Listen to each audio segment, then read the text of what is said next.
బట్టతలతో బాధపడుతున్నారా? ఇప్పుడు face clinic లో 20% డిస్కౌంట్ తో హెయిర్ ట్రాన్స్ప్లాంటేషన్. వెల్కమ్ టు మనం టీవీ హెల్త్. నేను మహాలక్ష్మి. ఈ రోజు మనతో పాటు పీడియాట్రిక్ డాక్టర్ నవిత గారు ఉన్నారు. వారితో మాట్లాడదాం. నమస్తే మేడం. నమస్తే అండి. Ma'am, July 1 doctors day. ఈ సందర్భంగా ముందుగా మీకు హ్యాపీ డాక్టర్స్ డే విశేషం మేడం. డాక్టర్స్ అంటేనే దైవంతో సమానం అని అందరూ అనుకుంటూ ఉంటారు. యాక్చువల్గా మీరేం చెప్తారు? మీరు పేషెంట్స్కి చాలా మంది పేషెంట్లని ఫేస్ చేస్తుంటారు రోజు. ఎట్లా ఉంటుంది వాళ్ళకి కౌన్సిలింగ్ కానీ, వాళ్ళకి వచ్చే సఫర్ అయ్యే జబ్బులు కానీ మీరు ఏం చెప్తారు ఈ డాక్టర్స్ డే సందర్భంగా? యాక్చువల్గా thank you for wishing me. Actually ఏంటంటే మేము ఎలా అయిపోతామంటే క్రానిక్ పేషెంట్స్ కానీ పేషెంట్స్ మమ్మల్ని వెతుక్కొని వస్తున్నప్పుడు మాకు ఇంకొంచెం ఎక్కువ రెస్పాన్సిబిలిటీగా పెరుగుతుందండి. ఆ పూటకే మేము అది మర్చిపోము. యాక్చువల్లీ వాళ్ళ సఫరింగ్ ఇంకా పెరుగుతుంటే మాకు ఇంకా సఫరింగ్ పెరుగుతుంది. మేము ఇచ్చే ట్రీట్మెంట్ వాళ్ళకి హెల్ప్ అవుతుందంటే మేము ఇంకా హ్యాపీ ఫీల్ అవుతాం. వాళ్ళకి తగ్గట్లేదు, వాళ్ళు ఇంకా సఫర్ అవుతున్నారంటే డెఫినెట్గా will try from our side 100% try చేసి తగ్గించడానికి చూస్తుంటాం. సో పేషెంట్స్ కూడా డాక్టర్స్ ఒపీనియన్ తీసుకోవచ్చు. డౌట్స్ ఏదున్నా వాళ్ళు క్లారిటీ వచ్చేవరకు ఆ డాక్టర్ని మీట్ అవ్వచ్చు. కానీ డాక్టర్ షాపింగ్ ఈ మధ్య చాలా మంది చేస్తుంటారు. అంటే ఈ డాక్టర్ ఇలా, ఆ డాక్టర్ ఇలా అన్నట్టు. కానీ అది వాళ్ళకే డిసడ్వాంటేజ్ యాక్చువల్లీ. సో ఉన్న డాక్టర్ దగ్గర మీకు నేను అంటే వేరే దగ్గరికి వెళ్ళొద్దు అని కాదు, బట్ మీరు ఏదున్నా ఆ డాక్టర్తో కన్సల్ట్ అయ్యి మళ్ళీ మీ ప్రాబ్లమ్ సాల్వ్ చేసుకోవడం చూడడం బెటర్. కానీ half the way of the treatment వెళ్ళి ఇక్కడ తగ్గలేదు అక్కడ అన్నట్టుగా కూడా ఉంటారు. అది కొంచెం తగ్గించుకుంటేనే బెటర్. సో దట్ అంటే మీరు అన్నట్టు పేషెంట్ డాక్టర్ని సెలెక్ట్ చేసుకుంటారు. అరే ఈ డాక్టర్ మంచోడ్రా, ఈ డాక్టర్ చూస్తే బాగుంటుంది, ఆయన చెయ్యి మంచిది అని వింటూ ఉంటాము. అట్లాగే మీకు అరే ఈ పేషెంట్ కన్వీనియంట్గా ఉంది, మనం చెప్పినట్టు చేస్తుంది అనిపించిన సందర్భాలు ఉన్నాయా మేడం? అండి, అదే అంటే చాలా మటుకు ఉంటుంది. అంటే మా దగ్గరికి ఫాలోఅప్లో వచ్చేసి తగ్గింది అని చెప్తుంటారు. అండ్ మళ్ళీ కూడా వాళ్ళు ఏ చిన్నదైనా మళ్ళీ వచ్చి అడగడము, అండ్ మళ్ళీ చెప్పింది వెంటనే వినడం. అంటే ఫస్ట్లో ఎలా ఉంటారంటే ఫీవర్ తగ్గలేదు అంటారు, దాన్ని కొంచెం ప్రాపర్గా చెప్పి అది చేస్తుంటే 2 times వచ్చిన తర్వాత 3rd timeకి వాళ్ళు వినడం స్టార్ట్ చేస్తారు.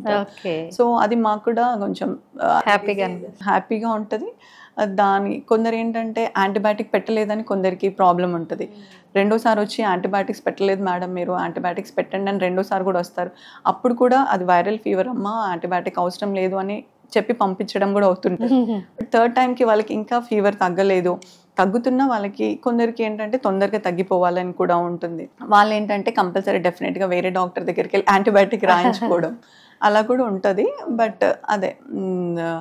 బట్ డెఫినెట్గా దే కెన్ గో బికాజ్ వాళ్ళ సఫరింగ్ అలా ఉన్నప్పుడు దే కెన్ డెఫినెట్లీ.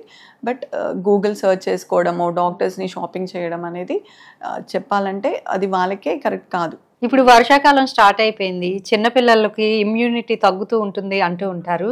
ఈ వర్షాకాలంలో పిల్లలకి ఎలాంటి ఫుడ్ ఇవ్వాలి, వాళ్ళ కోసం తీసుకోవాల్సిన జాగ్రత్తలు ఏంటి మేడం? కరెక్ట్ టైంకి కరెక్ట్ క్వశ్చన్ అడిగారండి. వర్షాకాలం స్టార్ట్ అయింది, అందరికీ ఒక పక్కన వేడి అంతా తగ్గింది, వెదర్ చేంజ్ అయిందని హ్యాపీనెస్తో పాటు ఇలాంటి చిన్న రిస్క్స్ కూడా ఉంటాయి. కొంచెం పిల్లల్లో అది ఎక్కువగా ఉంటుంది కాబట్టి కొంచెం జాగ్రత్తలు అయితే తీసుకుంటే మంచిది అందరు కూడా. పిల్లల్లో ఏంటంటే ఆల్రెడీ ఇమ్యూనిటీ తక్కువ ఉంటుంది వాళ్ళకి, అండ్ మోర్ సో వర్షాకాలంలో డిసీజెస్ కొంచెం ఎక్కువ ఉంటాయి. బికాజ్ వైరసెస్ అనేది బ్రీడింగ్ ఎక్కువ ఉంటుంది, అండ్ ఆల్సో చల్లగా ఉంటుంది, కోల్డ్ ఒకేసారి స్టార్ట్ అవుతుంది. సో ఇలాంటివి కొంచెం risk of infections like more common ఏంటంటే కామన్ కోల్డ్, రెస్పిరేటరీ ఇన్ఫెక్షన్స్ కామన్గా ఉంటాయి. అండ్ అప్పర్ రెస్పిరేటరీ కావచ్చు, న్యూమోనియాస్, అండ్ దాంతోపాటు విరోచనాలు, వామిటింగ్స్ ఇలాంటివి ఎక్కువ ఉంటాయి. డెంగ్యూ ఫీవర్ కూడా కామన్గా ఈ సీజన్లో ఉంటుంది. సో ఇలాంటప్పుడు కామన్గా ప్రికాషన్స్ తీసుకుంటే మనము చాలా వరకు వాటిని వీ కెన్ ప్రివెంట్ అనమాట. అంటే యూజువల్గా పిల్లలు ఇంటికి రాగానే కంపల్సరీ హ్యాండ్ వాష్, షవర్ ఇస్తే మంచిది. సో దట్ వాళ్ళ నుంచి క్యారీ అయ్యే బ్యాక్టీరియా కానీ వైరస్ కానీ ఇంట్లోకి ఎంటర్ అయినా కూడా వీ కెన్ ప్రివెంట్ దట్. అక్కడే స్టాప్ చేయొచ్చు మనం. అలా అయిన తర్వాత వాళ్ళకి ఫ్రెష్ ఫుడ్ ఇవ్వడం, వేడి హాట్ ఫుడ్ ఇవ్వడం, తర్వాత బాత్ నుంచి ప్లే నుంచి వచ్చిన తర్వాత మళ్ళీ ఒకసారి వాళ్ళకి ఒకసారి మనం క్లీన్గా పెట్టుకోవడం మంచిది. దాంతోపాటు ఇల్లు కూడా క్లీన్గా పెట్టుకుంటే ఇంకా మంచిది. సో ఇలా చేస్తూ దాంతోపాటు ఫుడ్ ఫుడ్లో కూడా జాగ్రత్తలు తీసుకోవడం ఇంపార్టెంట్. అంటే అవుట్ సైడ్ ఫుడ్ తీసుకుంటే డెఫినెట్గా ఈ సీజన్లో మటుకు మెజారిటీ వాళ్ళకి రిస్క్ అయితే కొంచెం పెరుగుతుంది. Because of all this viruses పెరుగుతుంటాయి, బ్యాక్టీరియా పెరుగుతుంటుంది ఈ సీజన్లో. కాబట్టి అవాయిడ్ చేయడమే మంచిది. హాట్ ఫుడ్ ఇంట్లోదే పెట్టి తీసుకోవడం మంచిది. జంక్ ఫుడ్స్ అవాయిడ్ చేయడం ఒకటి. And balanced food. ఇమ్యూనిటీ అంటే ఏదో అది మనం ఒక టాబ్లెట్తోనో సిరప్తో ఇచ్చేది కాదు. సో అది గ్రాడ్యువల్గా పెరిగేది. దానికి మనం గ్రాడ్యువల్గా ట్రై చేస్తూ ఉంటే డెఫినెట్గా ఇమ్యూనిటీ పెరుగుతుంది పిల్లల్లో. దాన్ని ప్రివెంట్ కూడా చేయొచ్చు ఇలాంటి ఇన్ఫెక్షన్స్ అనమాట. అంటే బ్యాలెన్స్డ్ ఫుడ్ అంటే carbohydrate, protein, fat, fruits, vitamins, minerals దాంట్లో అన్నీ వస్తాయి మనకి. సో అది రెగ్యులర్గా వాళ్ళకి అలవాటు చేస్తూ ఉంటే, అండ్ దాంతోపాటు ఫుడ్ హ్యాబిట్స్ కూడా ఎనీహౌ అంటే మనం జంక్ ఫుడ్ అవాయిడ్ చేయడం ఒకటి, బ్యాలెన్స్డ్ ఫుడ్ తీసుకోవడం ఒకటి, తినే ముందు వాషింగ్, తిన్న తర్వాత వాషింగ్ ఇలాంటివి చేసుకోవడం. అండ్ దాంతోపాటు ఎర్లీ స్లీప్ అంటే తొందరగా పడుకోవడం. ఈ మధ్య పిల్లలు కొంచెం లేట్గా పడుకోవడము, టీవీస్ అని అలా కాకుండా కూడా ఒక టైం మేనర్డ్గా వాళ్ళు ఉంటే, ఎర్లీగా పడుకొని ఎర్లీగా లేస్తే కూడా హార్మోన్ సైకిల్ కూడా కరెక్ట్గా పనిచేస్తుంది. ఇమ్యూనిటీ కూడా దాంతోపాటు బెటర్గా పనిచేస్తుంది అనమాట. సో ఇవన్నీ చేస్తేనే మనము ఈ వర్షాకాలంలో వచ్చే డిసీజెస్ని కూడా ప్రివెంట్ చేయొచ్చు. ఇంత చేసినా కూడా ఒకవేళ చిన్న చిన్న కోల్డ్స్ వస్తున్నాయి, అది కామన్గా కూడా రావచ్చండి. దానికి ఏమీ టెన్షన్ పడాల్సింది లేదు. సంవత్సరానికి పిల్లలు 5 సంవత్సరాల లోపల పిల్లల్లో సంవత్సరానికి 5-6 సార్లు మినిమంగా వస్తుంటుంది. కానీ దానికి మనం చిన్న మెడిసిన్ ఇచ్చేసి ఫీవర్ పారాసెటమాల్ కానీ కోల్డ్కి చిన్న మెడిసిన్ ఇస్తే మోస్ట్లీ అది అక్కడికే తగ్గిపోతుంది. కొంచెం పెరుగుతుంది మీకు, ఇంకా బ్రీతింగ్ ఫాస్ట్ అవుతుంది, బేబీ ఫుడ్ సరిగ్గా తీసుకోవట్లేదు, ఫీవర్స్ కూడా పెరిగిపోతున్నాయి. అలాంటి టైంలో కంపల్సరీ డాక్టర్ని కన్సల్ట్ అవ్వాలి. దెన్ అవసరమైన తగ్గట్టుగా ట్రీట్మెంట్ ఉంటే మనం అక్కడికి దాన్ని స్టాప్ చేయొచ్చు. అంటే సివియారిటీ వరకు వెళ్లకుండా ఉంటే చాలా మంచిది. అంటే పిల్లలకి సడన్గా నైట్ టైమ్ అంటే మిడ్ నైట్లో వస్తూ ఉంటాయి ఫీవర్స్ అవి. అట్లాంటప్పుడు ఇంట్లో తీసుకోవాల్సిన జాగ్రత్తలు ఏంటి? అంటే మార్నింగ్ లేచి డాక్టర్ దగ్గరికి వెళ్ళే లోపు. అదే అండి, అర్థమైంది. So fever common symptom, first symptom అది. కాబట్టి హై ఫీవర్స్ వస్తున్నాయి పిల్లవాడికంటే డెఫినెట్గా paracetamol, first syrup is paracetamol ఇవ్వడం. అండ్ గోరువెచ్చని నీళ్ళతో వాళ్ళకి అట్లీస్ట్ ఒక 1 hour స్పాంజింగ్ చేయడం. అంటే కంప్లీట్ బాడీ స్పాంజింగ్ చేస్తూ పారాసెటమాల్ అంటే 1 or 2ది మీకు గ్రాడ్యువల్గా తగ్గుతుంది. 1 or 2ది సడన్గా 98 అవ్వాలి మాకు హాఫ్ అన్ అవర్లో అంటే అవ్వదు. గ్రాడ్యువల్గా తగ్గడం, 100 వరకు వచ్చింది, యాక్టివిటీ కొంచెం ఇంప్రూవ్ అవుతుంది అంటే ఫైన్ అండి, మీది ట్రీట్మెంట్ పనిచేస్తున్నట్టే. అయినా మీరు సిరప్ ఇచ్చినా కూడా ఇంకా పెరుగుతుంది, డల్గా అవుతున్నాడు బాబు, అండ్ అలాంటిది ఉన్నప్పుడు మీరు హాస్పిటల్కి వెళ్ళాలి. బట్ కొంచెమైనా రెస్పాన్స్ యూజువల్గా స్టార్ట్ ఉంది అంటే ఫైన్ అండి.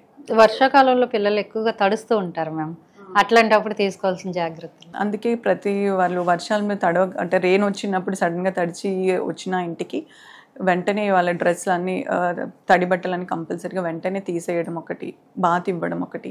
దెన్ బాత్ అంటే కోల్డ్ వాటరా హాట్ వాటర్? హాట్ వాటర్తోనేనండి. ఈ చలికాలంలో ఎంత మటుకు మీరు హాట్గా hot water and hot food, hot bath అంటే it should not be too hot also, but it should be definitely hot. కొంచెం వేడి నీళ్ళతో స్నానం చేసుకోవడమే మంచిది. చేసేసి మళ్ళీ వెంటనే బట్టలు వేయడము, అండ్ చాలా చల్లగా ఉంటే స్వెటర్స్, సాక్స్ ఇలాంటివి వాడుతుంటే సరిపోతుంది. వెళ్ళే ముందు ఒకవేళ వర్షంలో తడవకుండా ఉంటే ఇంకా మంచిది. కాబట్టి బయటికి వెళ్ళేటప్పుడు సరైన జాగ్రత్తలు అంటే గొడుగు, రెయిన్ కోట్స్ అవి మన చేతుల్లో ఉంటే అది మంచిదండి. మంత్స్ బేబీని ఎట్లా కాపాడాలంటారు? మంత్స్ బేబీ ఇంకా జాగ్రత్తగా ఉండాలండి. మీరు అడిగినట్టు ఏంటంటే ఆల్రెడీ వాళ్ళ ఇమ్యూనిటీ తక్కువ ఉంటుంది, వాళ్ళ వెయిట్ తక్కువ ఉంటాయి. కాబట్టి వాళ్ళు బయటికి చల్లకాలంలో బయటికి తీసుకెళ్ళకపోవడమే మంచిది. మీరు తీసుకెళ్లాల్సి వస్తుంది అంటే హాస్పిటల్స్కి ఏదైనా వచ్చినప్పుడు కూడా కేర్ఫుల్గా వాళ్ళకి డ్రెస్ 2 layered క్లాతింగ్ అంటాం. అంటే నార్మల్ ఒక డ్రెస్, మళ్ళీ తర్వాత ఒక చిన్న లేయర్ స్వెటర్ లాంటిది వేసి, మిటన్ సాక్స్ వేసి, దెన్ బేబీ బ్యాగ్లో క్యారీ చేసుకొని వస్తే మంచిదే.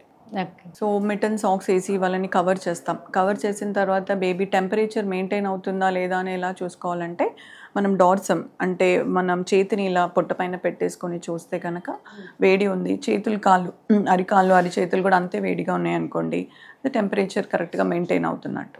ఒకవేళ పొట్ట వేడిగా ఉండి చేతులు కాళ్ళు చల్లగా అవుతుంటే టెంపరేచర్ తక్కువ ఉన్నట్టు. సో అప్పుడు ఇంకొక లేయర్ ఆఫ్ క్లాతింగ్ మనం ఇంక్రీజ్ చేయాల్సి వస్తుంది.